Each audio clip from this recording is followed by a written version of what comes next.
নমস্কার, আমি বিকে শুভ্রা অফিসিয়াল সেই চ্যানেল থেকে বলছি। আমি বিকে শুভ্রা। আজ আমরা দ্বিতীয় ভ্যালুটি নিয়ে আলোচনা করব। এটি হলো রেসপেক্ট, অর্থাৎ সম্মান। প্রথমে আমরা জানব সম্মান কি, সম্মান কাকে বলে। সম্মান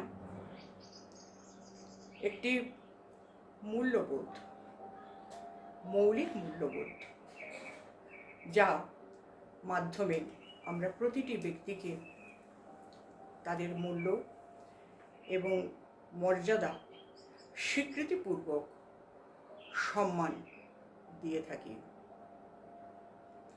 সম্মান সম্পর্কের মধ্যেও আস্থা, নিরাপত্তা এবং সুস্থতার অনুভূতি তৈরি করে। মানুষের জীবনের কর্মক্ষেত্রে এই সম্মান একটি বিশেষ ভূমিকা রয়েছে।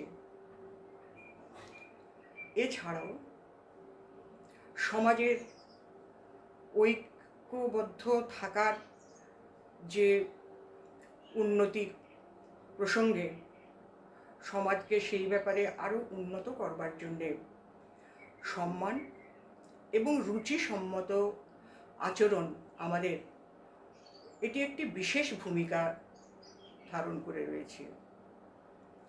সম্মান দেওয়ার অর্থ হলো সম্মান দেওয়া মানে সম্মান পাওয়া, সম্মান লাভ করা। সম্মান কথাটির আগে আমরা জানব স্বমান। স্ব মানে নিজে, মান মানে ভ্যালু, সেলফ রেসপেক্ট। তারপরে আমরা জানব রেসপেক্ট। প্রথমে হচ্ছে self respect and respect to others. সমান বলতে আমরা এক কথায় বুঝি আমি ঈশ্বরের ভালোবাসার পাত্র, ঈশ্বর আমাকে ভালোবাসেন এবং সেই কথার উপরে দৃঢ় নিশ্চয় হয়ে আমরা জীবনে সেই নিশ্চয় বুদ্ধি নিয়ে আমরা নিজেকে ভালোবাসতে শুরু করি। আমরা এটুকু জানি ঈশ্বর এই পৃথিবীতে প্রতিটি মানুষকে পাঠিয়েছে যার যার নিজস্ব কর্ম যথাযথভাবে সুচারুরূপে এবং সেবা করার জন্য প্রত্যেকটি মানুষেরই আমাদের দায়িত্ব কর্তব্য বোধ রয়েছে। সুতরাং সেই ক্ষেত্রে যদি আমরা ঈশ্বরের নির্দেশ অনুসারে ঠিক মতো চলতে পারি তাহলে ঈশ্বরের আমি ভালোবাসার পাত্র তো হতেই পারি। অনেক মানুষ আজকে দেখি আমাদের মধ্যে রয়েছেন যারা সে জব করার মতন নিজের বয়স গুনছেন, আর কতদিন বাঁচব, এই জীবন আর কতদিন থাকবে, ভগবান কি আমাকে দেখে না, আমাকে কি নিতে পারে না। অর্থাৎ তাদের মনের ভেতরে পুরোটাই দুঃখে ভারাক্রান্ত হয়ে রয়েছে। তাদের নিজেদের ভেতরেই একটা ঘৃণা জন্ম নিয়েছে, নিজেদের জীবনের উপরে একটা ঘৃণা জন্ম নিয়েছে। আমরা ঠিক সেইভাবেই দেখি। এখন আমরা বলবো সেলফ রেসপেক্ট বলতে আমরা কি বুঝি।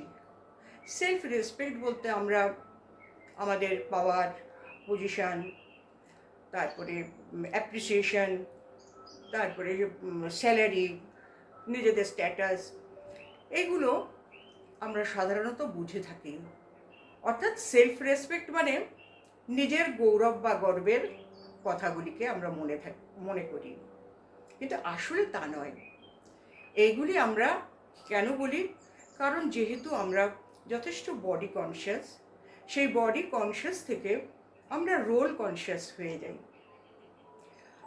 দেখেছি অনেক মানুষের জীবনে, কর্মজীবনে বা যে কোনোভাবে তাদের কর্ম অবস্থায় মানুষের জীবনে উত্থান পতন রয়েছে। যারা এতদিন গৌরব বা গর্ব করেছেন নিজেদের কাজ নিয়ে, নিজেদের নিয়ে, তাদের মন আজকে দেখি খুব ভারাক্রান্ত। কারণ সব জিনিসের ভেতরেই উত্থান পতন থাকে। তখন তাদের নিজেদের কাছে নিজেদের নিয়ে তারা খুব খারাপ মানে তারা চিন্তা করে থাকেন, নিজেদের ভেতরে যেন নিজেদের ওপরে একটা যেন বোঝা যেন তাদের আক্রান্ত করছে, সেই রকম আমরা দেখে থাকি। কিন্তু আমাদের বলা হচ্ছে আমি কি কাজ করছি, সেটা আমাদের কোন ক্যাটেগরির কাজ আমি করছি সেটা দেখার বিষয় নয়। আমাদের দেখার বিষয় হলো আমরা কিভাবে কাজ করছি, অর্থাৎ মানুষের পাশে সহযোগী হয়ে কাজ করছি কিনা, সমস্ত মানুষকে আমার স্নেহ আদর ভালোবাসা সম্মান দিয়ে কাজ করছি কিনা, এবং নিষ্ঠার সঙ্গে আমি আমার কর্তব্য পালন করছি কিনা, সেগুলি হচ্ছে সম্মান পাওয়ার বিষয়। কাজ মানুষে অনেকে অনেক রকমেরই কাজ করে, সেটা কোনো বড় ব্যাপার নয়, কিন্তু কাজটা কিভাবে করছি আমরা সেইভাবে দেখব। এবং আমরা যদি নিজেদের আত্মসম্মানকে সম্মানিত রূপে যদি বজায় রাখতে পারি, আমরা প্রতিটি মানুষকেই তাদের যথোচিত সম্মান আমরা দিতে পারবো, এ বিষয়ে কোনো সন্দেহ নেই।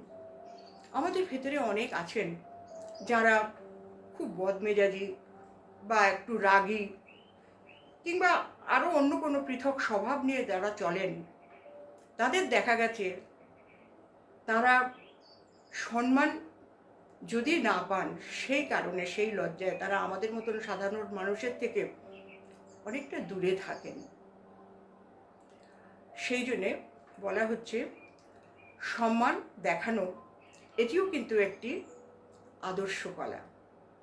আমরা আমাদের সংস্কার অনুযায়ী যদি সম্মান এবং আমাদের ভদ্রচিত আচরণ আমরা মানুষকে দিতে পারি, তাহলে জগতে সকলের কাছেই আমরা সম্মান বা ভালোবাসার পাত্র আমরা হয়ে থাকি।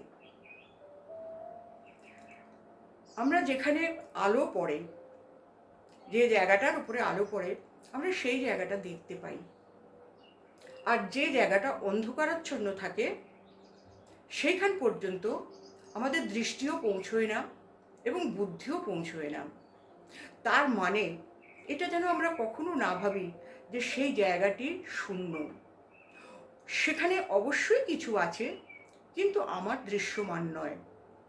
সেই জন্যে যে দিকটা অন্ধকার হয়েছে সেখানে কিছু নেই বা শূন্য, এই কথা আমরা কখনো ভাববো না।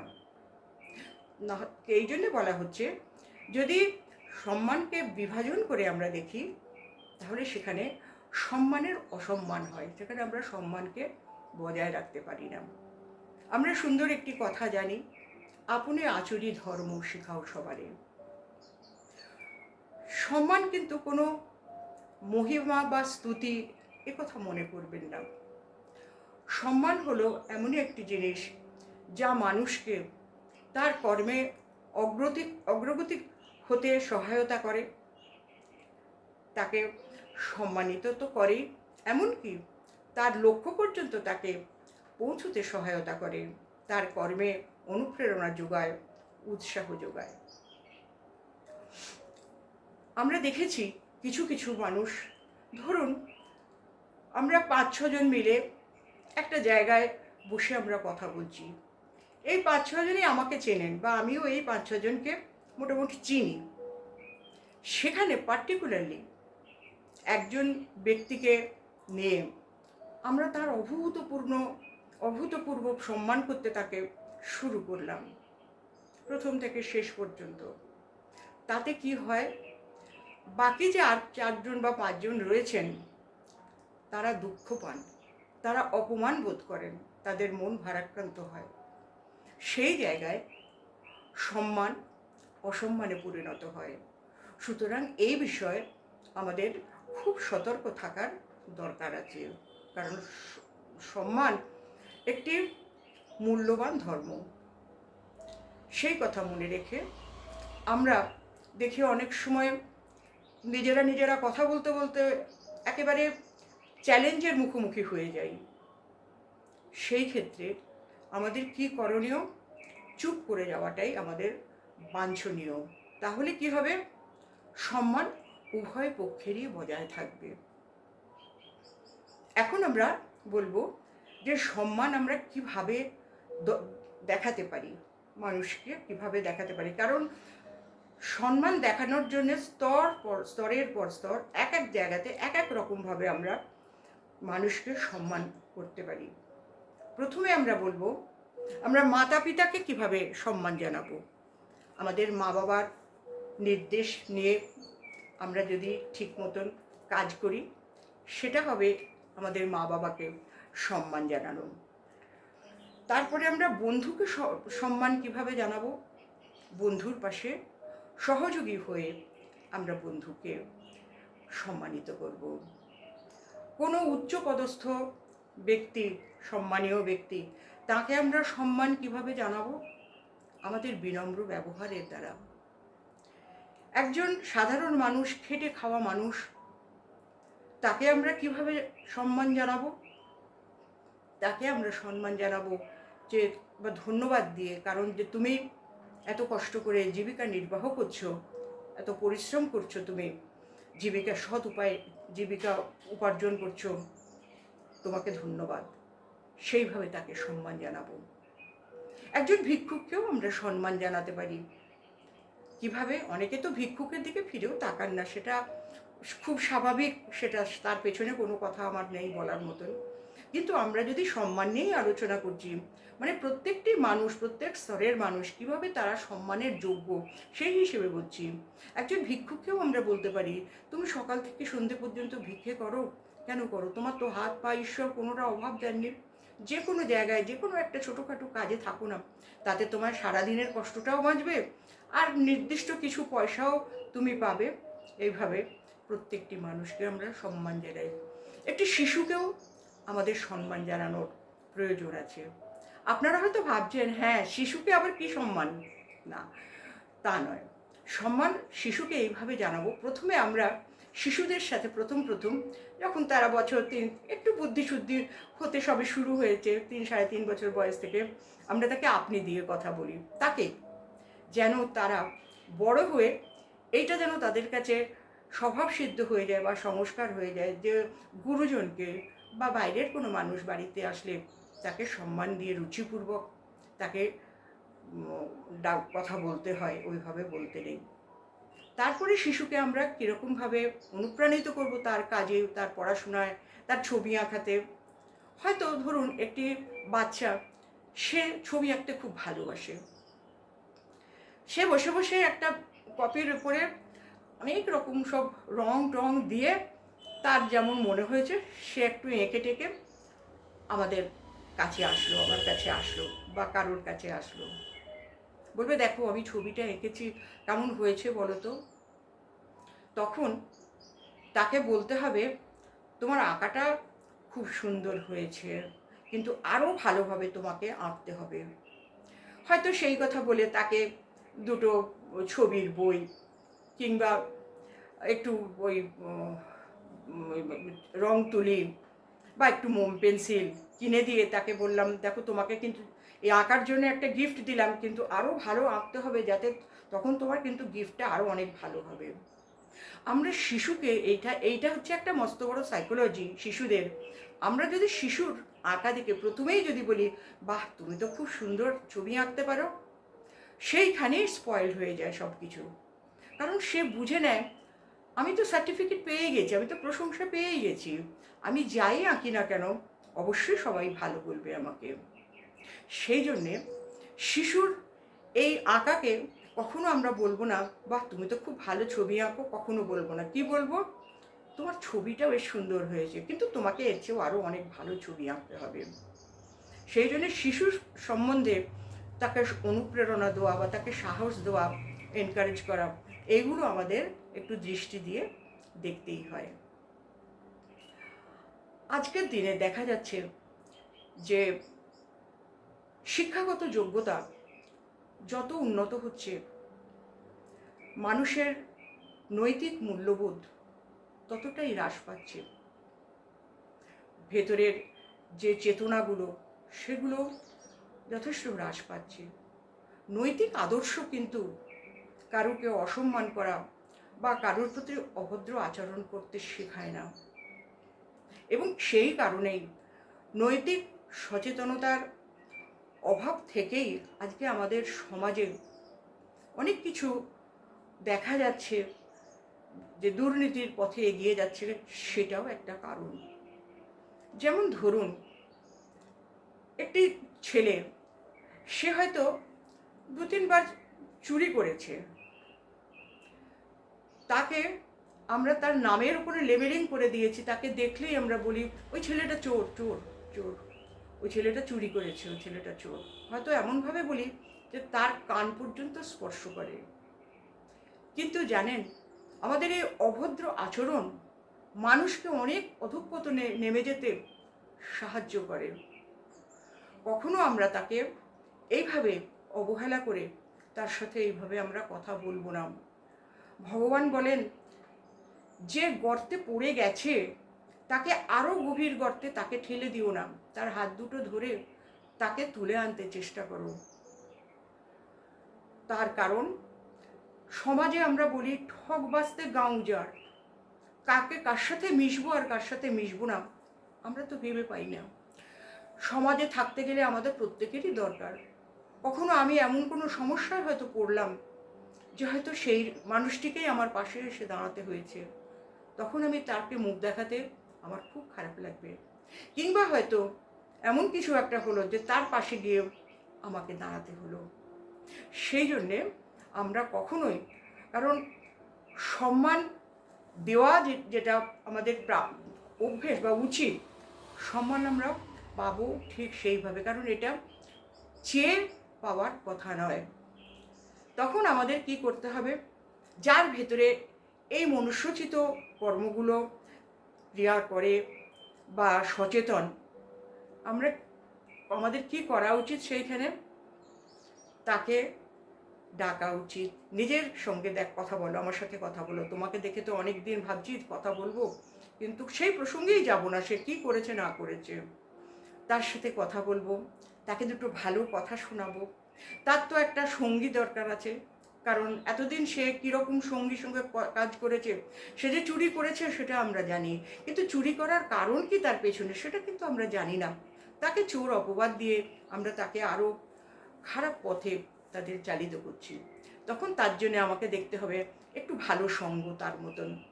হয়তো সেই সঙ্গরা, তারা হয়তো ভালো পড়াশোনা করে, তাদের সঙ্গে পরিচয় করিয়ে দিলাম। হয়তো তারা বললো চল আজকে আমরা রামকৃষ্ণ মিশন থেকে ঘুরে আসি, কিংবা চলো আমাদের একটা ডিবেট ক্লাস আছে, সেই ক্লাসটা বসে বসে আমরা শুনবো, কম্পিটিশান কীভাবে হয়, কে হারে কে জেতে আমরা দেখব, বা চলো একটা এক্সিবিশন হচ্ছে দেখব। তখন সে তার ভেতরে সে একটা আলাদা জগৎ খুঁজে পাবে। আস্তে আস্তে তার সেই চৌর্য প্রবৃত্তিকে সে আস্তে আস্তে ভুলতে শুরু করবে। মানুষের মনটা কীরকম জানেন, কাঁচা মাটির মতন।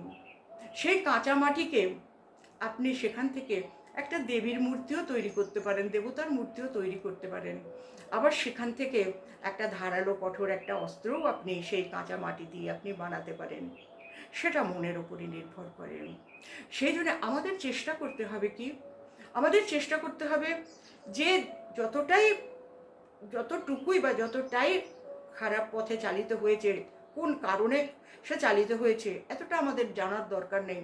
যখন বুঝতে পারছি তার ভেতরে একটু একটু নীতিসম্মত কিছু কাজকর্ম বা নৈতিক সচেতনতা তার ভেতরে আমাদের দেওয়া দরকার, তখন অবশ্যই তাকে আমরা সেইভাবে চেষ্টা করব যাতে সে যেন একটা নতুন আলোর দিশা পায়। আজকালকার দিনে আমরা দেখছি শিক্ষাগত যোগ্যতা যত আকাশচুম্বী হচ্ছে, মানুষের ভেতরের নৈতিক যে মূল্যবোধগুলো সেগুলোর ততটাই অবক্ষয় হচ্ছে, হারিয়ে যাচ্ছে। সামান্য সৌজন্যবোধটুকুও আজ কারোর কাছে আশা করা যায় না। এবং এই সমস্তগুলোকে আমরাই আস্তে আস্তে এমনভাবে বাড়িয়ে তুলেছি যে সেইগুলি আরও আমাদের জগৎকে, আমাদের সমাজকে দুর্নীতির পথে ঠেলে নিয়ে যাচ্ছে। অতএব আমরা সবসময় আমরা মনে করব যে সম্মান সমস্ত বস্তুর, সমস্ত ব্যক্তির প্রাপ্য অধিকার, কারণ এটা হচ্ছে একটা মৌলিক মূল্যবোধ, একটা ফান্ডামেন্টাল ভ্যালু। প্রত্যেককে তার সমুচিত সম্মান আমরা যেন দিয়ে সম্মানিত করতে পারি। সম্মান কারোর কাছ থেকে কেড়ে নিয়ে বা চেয়ে আমরা আদায় করতে পারবো না। সুতরাং সবাইকে সম্মানিত করা মানে নিজের সম্মানিত হওয়া, সকলের ভালোবাসার পাত্র হওয়া। আজ এই পর্যন্ত। এরপরে আবার অন্য একটি ভ্যালু নিয়ে অন্যভাবে আলোচনা করব। আপনারা সবাই ভালো থাকবেন, আনন্দে থাকবেন, খুশিতে থাকবেন। আপনাদের সকলের প্রতি আমার শুভ ভাবনা, শুভকামনা রইল। আচ্ছা, ওম শান্তি।